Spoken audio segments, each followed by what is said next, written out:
சென்னை பழைய வண்ணாரப்பேட்டை காவல் நிலையத்தில் வடிவேல் படம் பாணியில் மூலக்கொத்தளம் சுடுகாட்டில் உள்ள 100க்கும் மேற்பட்ட சமாதிகள் காணவில்லை என சமூக ஆர்வலர் ஒருவர் புகார் அளித்துள்ளார்.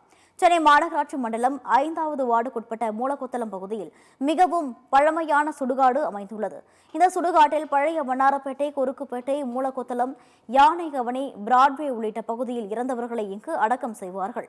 இந்த நிலையில் இந்த சுடுகாட்டில் 100க்கும் மேற்பட்ட சமாதிகள் காணவில்லை என வடிவேல் படம் பாணியில் சமூக ஆர்வலரான RTI செல்வம் என்பவர் பழைய வண்ணாரப்பேட்டை காவல் நிலையத்தில் புகார் அளித்துள்ளார். சுடுகாட்டில் ஒரு ஆண்டுக்கு 3000 பிணங்கள் புதைக்கப்படுகிறது, எரிக்கப்படுகிறது.